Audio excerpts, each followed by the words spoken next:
Já pensou em ir à Itália com o privilégio de um cidadão italiano? Se você tem pais, avós ou bisavós que nasceram na Itália, pode garantir a sua cidadania reconhecida, já que leva em suas veias o sangue dos antepassados. Então vamos entender como funciona esse processo burocrático para que você consiga obter sua cidadania com a ajuda de um especialista no assunto. Ele é o consultor internacional em práticas de cidadania italiana, Paulo Padovani. Paulo, quando eu te conheci agora há pouco, lá no camarim, está bom? Obrigado por ter vindo. Imagina, obrigado pelo convite, Imagina. viu? Eu imaginei um senhorzinho de terno jaquetão, todo grisalho, mas você é um menino, rapaz, já mexendo com essas histórias burocráticas. Não tão menino assim, mas ainda um menino. Porque, olha, hoje em dia, muita gente requer a dupla cidadania. Todo mundo está querendo isso, né? Sim.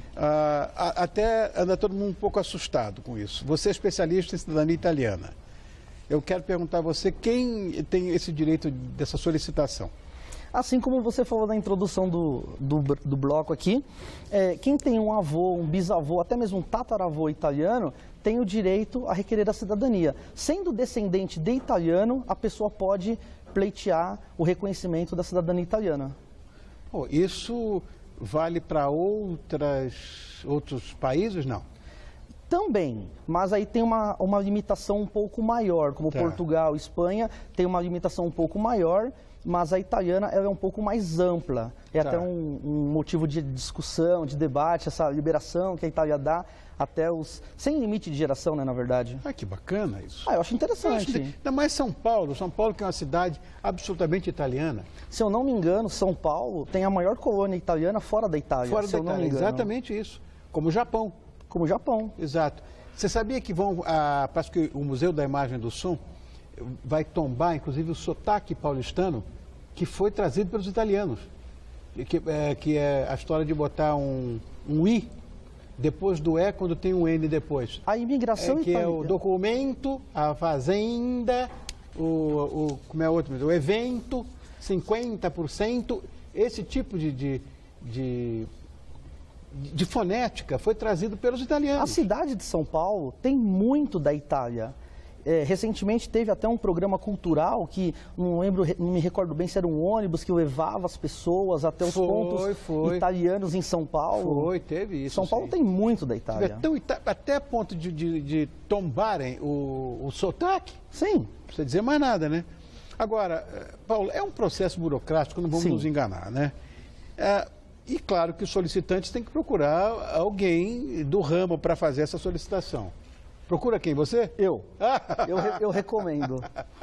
Eu recomendo, bom. Recomendo. Eu recomendo, então, as pessoas procuram você e você cuida da papelada? Sim, nós providenciamos todo o processo da pessoa. A pessoa, no princípio, ela vai na internet, entra no site do consulado italiano, ela tem algumas explicações, mas, na verdade, não explica muita coisa assim. E é bem burocrático, como você falou. O que nós fazemos? Montamos o processo da pessoa no Brasil e depois concluímos na Itália, onde eu preciso que ela tenha uma estadia por lá e tudo isso nós oferecemos também. Mas ela procurando a nossa empresa, com certeza ela vai ter o resultado que ela deseja. Eu não tenho uma única gota, um micronésimo de sangue italiano na minha vida, você acredita? Não tenho, senão ia ser tranquilo. Todo mundo está querendo, porque está todo mundo querendo sair do país. Eu nunca vi uma loucura como essa agora. Eu trabalhando outro dia uma crônica do Jabor no Estadão, quase que ele fala, a última a sair apaga a luz do aeroporto. Porque resolveram agora, os brasileiros, está uma fuga em massa do porque país. O que aconteceu? Com acesso à economia, todo mundo, nós ouvimos muito falar que o brasileiro está viajando muito para o exterior. O brasileiro começou a conhecer um mundo diferente aí fora. Você viaja muito, você sabe como que é o exterior. Você tem acesso a muitas coisas, você é respeitado como cidadão. Você pode sair e você sabe que você vai voltar para casa. Aqui você sai, mas vai ficar no meio do caminho. Ou não sai. Ou não sai.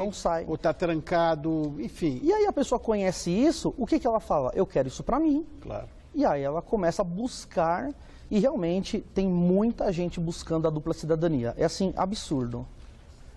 Enfim, eu mesmo, eu tenho falado aqui todo mundo, meu filho foi embora, meu filho mais novo foi embora ontem. Ninguém quer ficar. Do Brasil, foi embora ontem. Ninguém quer Quem ficar tem mais. condição quer ir embora, Rony. Que coisa Essa é a grande impressionante. verdade. Infelizmente. Quais são os documentos necessários para fazer esse tipo de coisa? Basicamente, para iniciar o processo, o documento de nascimento do italiano é fundamental e nós também pesquisamos na Itália, caso a pessoa não tenha. Tá. Porque é difícil. Muitas Sim. vezes eu não vou ter a certidão de nascimento, como eu não tenho, dos meus avós, nem dos Perfeito. meus pais. Eu tenho... Nós fazemos todo esse trabalho, nós montamos a árvore genealógica da pessoa Tá. e aí, depois do documento do italiano, casamento do italiano se foi na Itália ou no Brasil, Tá. e o nascimento, casamento e óbito dos demais descendentes até o requerente. Então vamos lá. Esse é o conjunto de documentos básico. Tá, arrumei os documentos. Como é que funciona o resto do processo? Com o documento em mão, com todos os documentos em mãos, o que nós fazemos? Uma série de procedimentos que é exigido pelo consulado e pelas autoridades italianas para que os documentos brasileiros tenham valor na Itália.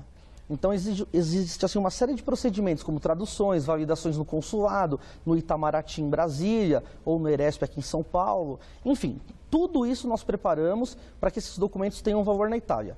Isso pronto, a pessoa pode agendar a viagem e ir para a Itália concluir o processo lá, que em 90 dias nós concluímos, e ela volta de lá com o passaporte italiano em mãos, identidade, carta de cidadania, enfim. Então, você acredita que os motivos mais frequentes que levam as pessoas a buscarem essa cidadania é, de fato, sair do país? Sair do país aí com algumas razões, às vezes para estudar no exterior, porque a faculdade para quem mora, para quem é cidadão, por exemplo, da União Europeia, é um valor inferior para quem é estrangeiro. Então, às vezes a pessoa quer trabalhar no exterior legalmente, ela quer, de repente, ir para os Estados Unidos e outros países que têm um acordo comercial de imigração, enfim, sem visto, e uma série de motivos. Os Estados Unidos é mais complicado para ir para lá. Com um passaporte europeu, por exemplo, você tem um visto eletrônico que você obtém e você viaja. Porque não tem para Brasil, um monte de países da América Latina, nenhum. Tem que ter visto para todos, né? O brasileiro que quer viajar no Mercosul, ele pode viajar com um RG. Não, digo Estados Unidos. Não, Estados Unidos, que eu saiba, na América do Sul... só Europa. Só europeu. Europeu. Então já fica fácil, não precisa fazer... Entrevista consulado. Consulado, aquela coisa toda. Você tem alguma orientação, Paulo, que você poderia dar para as pessoas que pretendem morar fora do país? Seguramente, mais da metade dos brasileiros querem isso. Olha, se eu pudesse dar um conselho, uma dica realmente para quem pensa em morar no exterior, a primeira, estudar bastante a cultura daquele país. E segundo, o idioma. O idioma. Fundamental. Porque, olha, eu vejo muita gente, até vinha conversando com o seu Walter, as pessoas, elas viajam para o exterior e querem falar inglês. Se você chega na França, chega na Itália, falando inglês, você é maltratado, as pessoas não gostam. E daí você já sabe o que acontece depois. Lógico. Para falar em inglês, só em hotel. Perfeito. Porque fora, uma França, por exemplo, você tem que falar, mesmo que você fale mal, eles te ajudam. Não, eles tentam, né? Eles tentam ajudar, te entender, então, se orientar. Você está falando. Agora, começou no papo você pode inglês. Dizer, não falo francês. Será que o senhor entenderia inglês? O cara, na hora, se você falar essa frase em francês, ele vai falar em inglês com você. Mas se você entrar direto no inglês, tá rachado. Essa é a minha dica. Aprende o idioma. Aprende o idioma, senão você está perdido. Bom, querido, eu quero agradecer muito a sua presença. Imagina, eu quem agradeço o convite, Obrigado. Fiquei super feliz. Imagina, muito interessante essa história e mais do que up to date, mais do que... Acho que está bem em moda isso. Depois que eu vi esse artigo do Jabor, eu digo, meu Deus do céu, esse que nunca viu na vida dele um êxodo tão grande desse país. As pessoas estão com medo de viver no Brasil, infelizmente. É medo. É medo. Assim, nós falamos de alguns motivos, né? Como estudar, trabalhar legalmente, buscar uma condição social melhor. É medo. Mas é medo. O medo, para mim, realmente vem dominando o brasileiro, infelizmente. Não, mas esse meu moleque foi sequestrado, não sei o quê. Então, cara, tchau. Vai embora. É benção. Lá ele pode andar de madrugada na rua, tranquilo. Exatamente. É isso aí. É isso.